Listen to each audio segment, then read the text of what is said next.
Halo guys, selamat kembali di Replug Rupiah. Ini episode kedua tutorial analisis on-chain. Sebelumnya kita bahas pentingnya data on-chain dan cara membaca psikologi pasar Bitcoin. Sekarang kita bahas tentang metrik terpenting, fondasi analisis on-chain, realized cap, dan MVRV.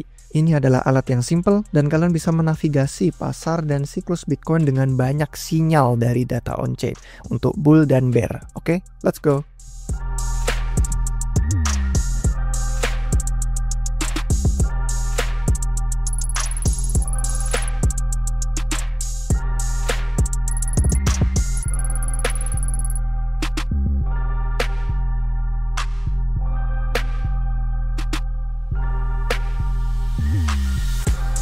Oke guys, jadi seperti biasa kita pakai ke website yang sebelumnya udah kita bahas di checkonchain.com. Nah di sini sebenarnya kalau misalkan kalian scroll ke bagian bawah atau kalau di bagian atas langsung pencet bagian profit and loss, ini tempatnya. Jadi untuk yang pertama kita bakal konsep tentang realized cap yang ada di sini. Terus setelah itu nanti ada hubungannya dari realized cap yaitu ada MVRV. Jadi pertama dulu untuk realized cap. Ini konsepnya kayak kita ngasih stempel harga. Jadi nilai setiap koin BTC saat terakhir kali transaksi di blockchain. Nah, koin itu berpindah tangan, dibeli, dijual dari saya ke kalian, kalian ke saya, ke orang lain. Nilai harganya berubah dan modalnya jadi tahu itu masuk atau keluar. Contoh, kalau misalkan kalian beli satu BTC di harga $60.000 untuk tabungan misalkan jangka panjang, kalian masuk titik entry di $60.000, pas dijual di harga $100.000, selisihnya itu kan ada $40.000. Nah, $40.000 itulah yang jadi menambah ke realized cap di sini. Jadi kalau misalkan pembeli baru kemudian yang masuk tadi beli 100.000 akhirnya panik gara-gara koreksi harga turun ke 75.000 terus dijual, selisihnya turun $25.000 itu juga yang berkurang dari realized cap. Jadi intinya realized cap adalah ukuran nilai yang ditabung disimpan ke dalam Bitcoin. Harga terakhir kali transaksi on-chain. Nah sekarang kalau misalkan kita ngeliat realized cap itu ada $870 miliar. Realized cap ini geraknya dalam dua cara. Dia bisa mendatar dan menurun waktu bear. Karena pembeli terpaksa jual rugi dan mereka takut kalau ada koreksi lebih dari 50-75% atau parah. Kemudian terbang gitu kan atau melonjak itu waktu bull karena hodler itu yang pada nge-hold pada kuat beli di bawah mulai jualan koin mereka lebih mahal. Buy low, sell high. Untuk TP mereka take profit ke pembeli yang nanti bakal nyangkut calon sangkutar. Jadi semakin curam trennya, itu semakin besar keuntungan dan kerugiannya. Nanti kita bahas soal keuntungan dan kerugian. Nah, kita juga bisa menemukan perubahan siklus waktu realized cap itu berubah. Jadi ketika bull itu selesai, investor berubah dari TP euforia, jadi panik jualan, terus akhirnya ada pemulihan. Dan tiga contohnya itu ya kayak puncak bull market, realized cap berhenti naik, mendatar, modal berubah dari untung jadi rugi. Terus pemulihan bear market, jadi setelah kapitulasi, pasar menemukan bottom dan mereka modalnya mulai masuk ke Bitcoin lagi. Kemudian akselerasi, bull market biasanya mendekati ATH baru, kemudian holder yang pada sabar memanen hasilnya. Mereka bisa jual di harga yang lebih tinggi, sama di sini. Puncak bull market, pemulihan bear market, akselerasi bull market. Nah, sekarang kita bahas soal keuntungan dan kerugian, profit dan loss. Jadi dengan indikator realized cap, kita sebenarnya bisa mengukur net realized profit and loss. Jadi yang bersih, untung bersih, rugi bersih. Itu kita bisa lihat koin yang dibeli murah itu dijual lebih mahal untuk TP selama siklus bull. Ini realized profit yang kita bisa melihat. Dan puncak pasar ya, yang local top atau bahkan yang global top gitu, cenderung muncul setelah tekanan jual itu pada take profit terlalu besar, lebih banyak daripada permintaan yang masuk. Demand-nya itu nggak cukup dan pasar sering konsolidasi atau koreksi setelah ini. Tapi investor tetap suka pada nyicil BTC, mereka pada mulai buy the dip. Jadi dari siklus bull ke bear, ke bull ke bear, itu kita bisa ngelihat realize-nya mereka, untungnya berapa, ruginya berapa. Dan selama tren kenaikan yang kuat, biasanya metrik ini sering mendekati dan menyentuh level break even. Ini yang garis melintang di angka 1. Ini pasar sering menemukan support di level ini. Jadi kalau tren kenaikannya kuat, ini jadi support. Kalau misalkan bear market itu jebol ke bawah. Nanti kita bahas tentang kerugian. Jadi tandanya investor ini beli di harga dekat entry mereka waktu masuk break even atau biasanya dibilangnya balik modal ya. Jadi kalau trennya kuat jadi support mereka pengen nambah lebih banyak. Kalau misalkan bear, jadi situlah kerugian muncul. Nah, soal kerugian, ini prinsip yang sebaliknya. Jadi waktu bear market, kita pasti pernah mengalami kan, beli koin terlalu mahal, terus akhirnya kita takut, pas koreksi kita jualnya terlalu murah. Nah, realize cap jadi berkurang, yang chart pertama tadi, dan artinya modal tuh keluar dari Bitcoin. Tapi selama panik bear market, yang buy the dip itu mendorong adanya lonjakan harga sesaat.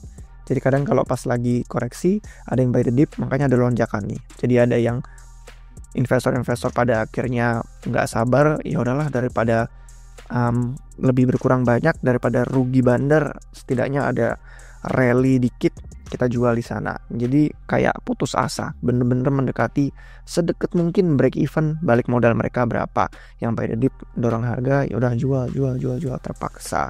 Nah, kalau misalkan kita lihat di level break even yang satu ini sekarang jadi resistance kalau di bear market.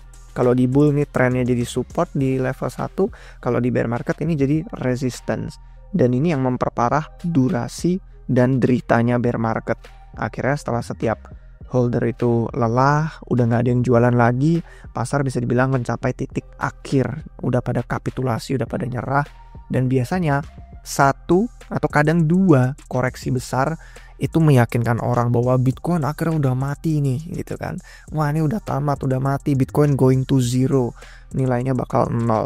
Tapi melihat net realized PNL ini melonjaknya sangat negatif, malah sinyal kalau ternyata Bitcoin bukan yang mati.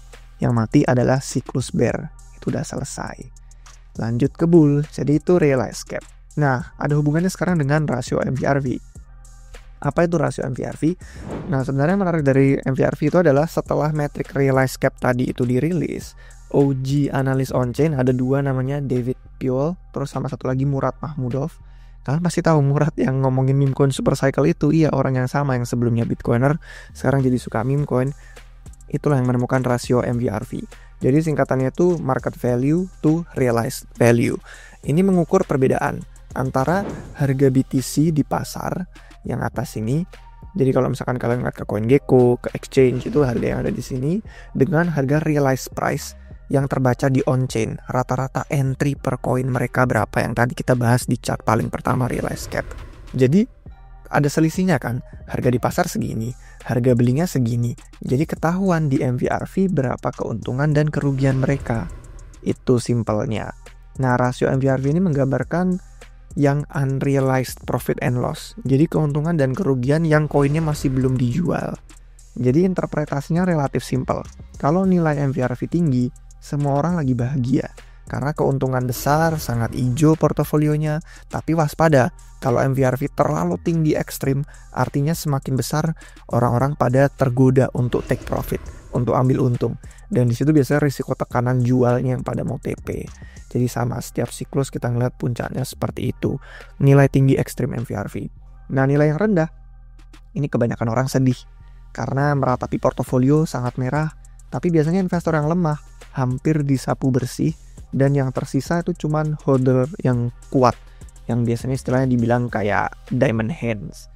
Nah, nilai 1 yang melintang itu sebenarnya adalah level break even, yang ya bisa dibilang balik modal lah, tapi secara historis itu kita lalui selama tahap akhir dari bear market. Jadi benar-benar udah di bawah banget, bear market selesai bull, bear market selesai bull. Nah, sebenarnya kalau itu udah simpelnya, kalau udah paham, itu sih yang inti dari MVRV. Kalau pengen dilanjut, itu ada juga tipe-tipe interpretasi semacam bearish divergence, bullish divergence, itu bisa kita temukan di MVRV juga. Nah, apa artinya divergence? Itu tanda waktu harga BTC, kalau bearish divergence ya, itu harga BTC-nya naik. Jadi kan orang harusnya untungnya tinggi ya, tapi justru MVRV-nya tidak mengikuti. Dan chart ini adalah puncak bull tahun 2017. Jadi harganya terbang tinggi banget, tapi MVRV-nya enggak. Kok bisa? Harganya tinggi kan orang harusnya untung, tapi kenapa MVRV rata-rata keuntungan investor itu malah rendah? Artinya, divergence ini gambaran lebih banyak pembeli di pucuk. Ini orang-orang yang calon sangkuter membanjiri pasar masuk dengan beli di harga yang mahal. Dan semua orang yang baru beli itu biasanya karena mungkin Bitcoin muncul di TV atau sudah mulai banyak orang ngomongin FOMO dan masuk di pucuk, katanya beli sekarang jangan daripada nanti nyesel gitu kan, kalian nggak bisa kaya instan. Sementara yang cerdas dan pada belinya murah di bear market itu pada mulai jualan di setiap kali harga BTC meningkat. Jadi kita juga lihat divergence ini di tahun 2021. Ini yang 2017 dan ini yang tahun 2021. Cuman dua skalanya berbeda. Ada yang local divergence-nya di sini ya. Ini bulan Maret sampai Mei 2021, puncak pertama tuh harganya naik tinggi tapi MVRV-nya divergence, menyimpang. Yang ini naik tinggi, MVRV-nya merendah. Terus yang global divergence, ini yang local top, ini yang lokal globalnya, puncak siklusnya antara puncak di bulan April sama puncak di bulan November 2021. Ya kan, semakin tinggi harganya tapi MVRV-nya semakin rendah, malah turun. Ini menunjukkan ada volume koin yang besar banget pada take profit selama double top di 2021. Itu juga alasannya kalau misalkan kita lihat lagi ke realize cap itu sebenarnya ada benjolan tuh di bulan Desember 2021. Nah, chart yang terakhir ini untuk melacak momentum pasar yang jangka panjang. Jadi ini pakai data yang sangat simpel, persimpangan antara MVRV sama rata-rata 1 tahunnya. Ya, jadi garis yang ini rata-rata setahun, sedangkan garis yang ini yang sama kayak tadi warnanya itu MVRV. Jadi kalau misalkan kita ngelihat waktu bull market udah selesai, itu banyak sangkuter masuk, nyambung sama divergence tadi, mereka beli terlalu banyak koin di harga terlalu mahal, pasar jadi berat, harga BTC akhirnya turun.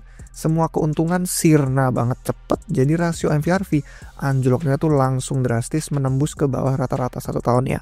Sentimen langsung pesimis, hancur, dan kemungkinan waktu bear market itu sudah tiba.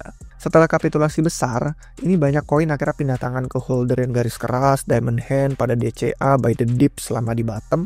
Waktu nggak ada yang jualan koin lagi, pasar jadi ringan untuk mengambang, akhirnya bisa naik, terbang, dan MVRV tembus lagi ke rata-rata 1 tahunnya. Berarti sinyal bear itu tamat. Ya, ini pas bear mulai, ini pas bear tamat, pasar Bitcoin lebih konstruktif untuk lanjut ke tren berikutnya. Bullish divergence juga muncul nih di MVRV selama pasar ringan ini, karena harga sideways atau turun, tapi MVRV itu mulai naik tinggi. Ya, jadi kalau bisa lihat sama nih 2017, 2021, ya kan? Ini ketika turun dari rata-rata 1 tahunnya, ketika mulai bear, dan ini waktu udah naik lagi tembus mulai bull lagi. Dan ini divergence-nya, momentumnya mulai positif, bener-bener kelihatan simple banget. Kita bisa membedakan antara bull, antara bear, kita bisa ngeliat divergence, dan itu semua karena data on-chain. Inilah kenapa saya bilang video ini sangat bermanfaat, karena penting untuk fondasi analisis on-chain. Kalau kalian paham realize cap, paham rasio MVRV, itu dua cukup untuk kalian bisa menemukan peluang dan bisa menghindari risiko-risiko sepanjang siklus pasar Bitcoin. Pesan moral yang kita petik hari ini adalah setiap pembeli harus ketemu sama penjual. Jadi sebaliknya juga berlaku. Dan kalau ada yang take profit, nambah supply koin ke pasar, ukuran arus masuk modal itu juga muncul di sana, karena artinya ada demand. Karena yang beli, ya yang jual harus ada yang beli. Dan realize loss itu adalah modal yang keluar, tapi menggambarkan ada demand masuk juga kan. Jadi dua sisi berlaku. Profit kecil bagus, tapi kalau terlalu banyak profit mengundang tekanan jual. Jadi akhirnya kita bisa dibilang kayak sinyal untuk prediksi bear itu mulai. Waktu pasar sangat buruk, itu justru biasanya downtrend udah hampir selesai. Dan waktu pasar terbang tinggi tidak henti, kayak kesannya bakal terbang terus selamanya, justru kalian harus cek rasio MVRV. Itu biasanya di mana muncul bearish divergence. Jadi kalian bisa resapi dan pahami realize cap, MVRV. Kita bakal bahas lebih lanjut di analisis on-chain yang berikutnya. Sampai jumpa di episode yang ketiga, tutorial analisis on-chain. Semoga bermanfaat guys. Jangan lupa kasih jempol, jangan lupa subscribe biar akan ketinggalan video baru. Oke guys, sampai jumpa di video berikutnya. Cheers.